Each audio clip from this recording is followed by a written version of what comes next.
To explain this topic, I would like to bring you to the totality of this topic in a diagram presentation.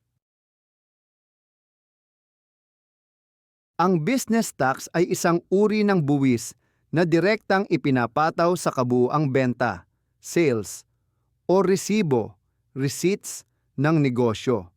Hindi sa kinikita nitong netong kita. Ibig sabihin, kahit wala kang profit o kita mula sa negosyo, kung may benta ka, kailangan mong magbayad ng buwis. Let me make this very clear. There are three major business activities that will definitely trigger business tax liability: sales, importation, and production. Una, kapag may sales ka, kahit isang beses lang yan, basta may binenta ka, may business tax na agad na pwedeng ipataw. Pangalawa, kung ikaw ay nag-import ng goods, automatic yan. Pasok agad sa saklaw ng business tax. Pangatlo, kung ikaw mismo ang nag-produce ng products, kahit hindi mo pa ibinenta, basta may production activity ka, business tax can already apply. In short, kung may galaw ang negosyo mo sa alinman sa tatlong ito, sales, importation, or production, you are already exposed to business tax. Walang lusot. Right now, let me make it crystal clear. There are three major types of business taxes that every business owner must know and understand.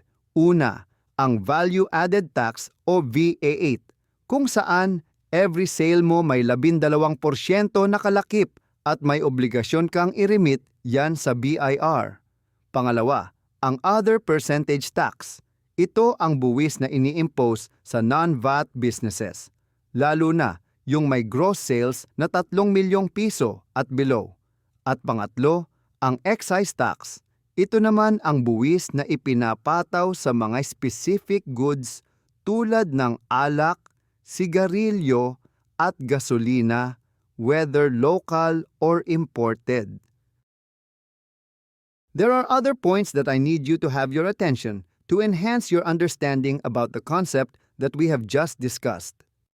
Let's be clear, isang transaction pwedeng sabay na masubject sa VAT at excise tax, o kaya percentage tax at excise tax. Walang problema doon. Let's set this straight. There are specific transactions that are clearly classified as non-VAT sales under the law. Kasama dito ang pagbebenta ng agricultural food products, educational services, payments to hospitals, at iba pa. These transactions are not just exempt from VAT, they're also exempt from percentage tax. In short, walang VAT, walang percentage tax, zero. But, take note, this exemption is not automatic. It only applies if certain conditions and rules are strictly followed under the tax code and BIR regulations. Upon initial registration, a business has the freedom to choose VAT or percentage tax. Pero tandaan mo ito, that freedom has limits.